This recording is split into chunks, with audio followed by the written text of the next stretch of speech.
पहले सीखा कि हम किस तरीके से समूह स्तर पर हकदारी योजना के लिए और अ, आजीविका योजना के लिए प्रारूप को भरते हैं, फिर किस तरीके से उसे ग्राम संगठन स्तर पर समेकन करके उसकी एक समरी शीट बनाई जाती है। और अब हम सीखेंगे कि ग्राम संगठन स्तर पर जो दो और योजनाएं आती हैं, एक तो है हमारा सार्वजनिक जो हमारे सार्वजनिक गुड्स हो गए, पब्लिक गुड्स हो गए, और जो हमारे संसाधन हैं, सर्विसेज हैं, और एक सामाजिक विकास की जो योजना होती है। तो जो ग्राम संगठन स्तर पे जो प्रारूप आता है जिसमें हम पब्लिक गुड्स और सर्विसेज को भरते हैं, तो उसमें हम देख सकते हैं कि एक बेसिक कॉलम होता है जिसमें हम वीओ का नाम, वीओ के अंदर कितने एसएचजी हैं, किस पंचायत के हैं, वो भरते हैं। और यहाँ पर 5 कॉलम आ जाते हैं। सीरियल नंबर, काम का विवरण, जो मांग का विवरण, उसका लोकेशन यानी कि वो कहाँ है, वो नई है या उसमें किसी तरह की मरम्मती की ज़रूरत है, और जो हमारा रैंक का कॉलम आएगा।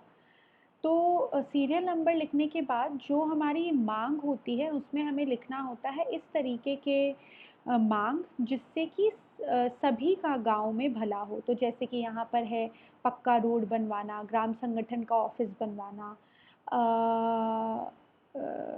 टॉयलेट बनवाना, फिर कचरा पेटी लगवाना।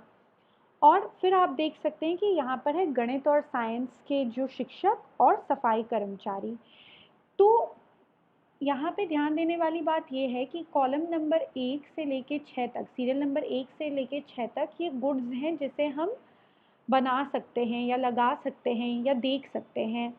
और ये 7 और 8 नंबर में जो चीज़ें हैं ये एक तरीके की सर्विस हो गई। सर्विस मतलब जो आने से हमारे जो पहले से जो हमारे यहाँ स्कूल हैं या आंगनवाड़ी हैं वो उनकी गुणवत्ता कैसे बढ़ सकती है। तो हमें ये बात ध्यान में रखनी है कि जब हम ये प्रारूप को भरते हैं उससे पहले एक मानचित्र बनाया जाता है हमारे ग्राम संगठन की महिलाओं द्वारा।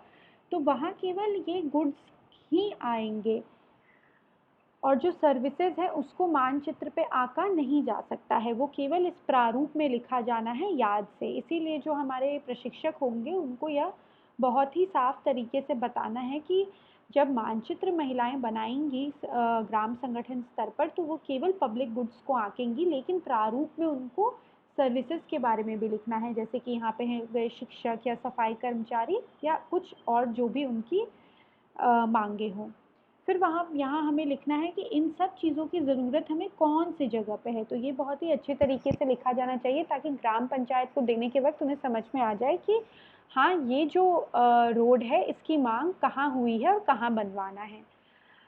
कई बार होता है कि जो चीज़ें गांव के लोग मांग रहे होते हैं वो नहीं होती, और कई बार होता है कि कई चीज़ें होती हैं जो ऑलरेडी उस गांव में होती है, जो उस गांव में है और उसको हमें मरम्मती करवानी है, तो वो भी यहाँ पर हमें लिखना है। जैसा कि मैंने बार बार समूह स्तर के भी प्रारूप को भरने के वक्त कहा है कि जो ये रैंक का कॉलम है इसे खाली छोड़ देना है, ये पंचायत स्तर पे भरी जाएगी। अब संसाधन के प्रारूप को कैसे भरेंगे, तो यहाँ भी पहले हम बेसिक अपने ग्राम संगठन का नाम, कितने एसएचजी हैं यानी कितने समूह हैं और किस पंचायत में है वो लिखेंगे। फिर हम अपने मांग का विवरण देंगे, फिर हम वो कहाँ चाहते हैं वो देंगे, वो नया है या मरम्मती की ज़रूरत है वो, और रैंक लिखेंगे। तो यहाँ पे हमने लिख दिया कि यहाँ सामूहिक टैप की ज़रूरत है, सामूहिक कुएं की ज़रूरत है, तालाब की ज़रूरत है, और ये उनका लोकेशन जो कहाँ चाहिए वो लिख दिया है, और यहाँ पर वो नहीं है या उसमें मरम्मती की ज़रूरत है वो, और ये रैंक का कॉलम यहाँ पर खाली रहेगा।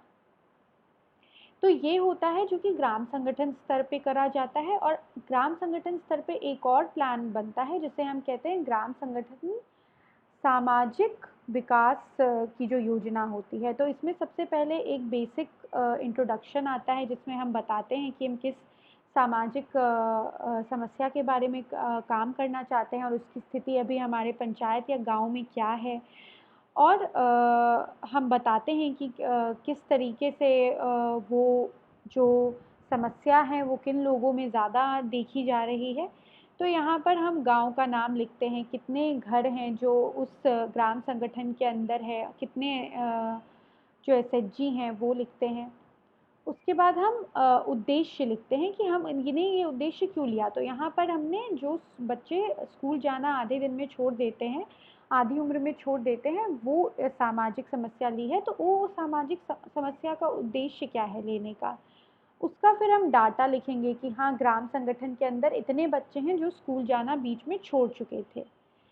फिर हम बताएंगे कि अलग अलग जो हमारे स्टेक होल्डर्स हैं उनकी क्या भूमिका रहेगी। तो इसमें ग्राम पंचायत की क्या भूमिका रहेगी, हमारे समूह की दीदियों की क्या भूमिका रहेगी, ग्राम संगठन की क्या भूमिका रहेगी, और जो हमारे लाइन डिपार्टमेंट है उनका क्या भूमिका रहेगी, और स्कूल मैनेजमेंट कमेटी, ये जो बच्चे जो स्कूल जाना छोड़ दिए उनकी क्या भूमिका रहेगी।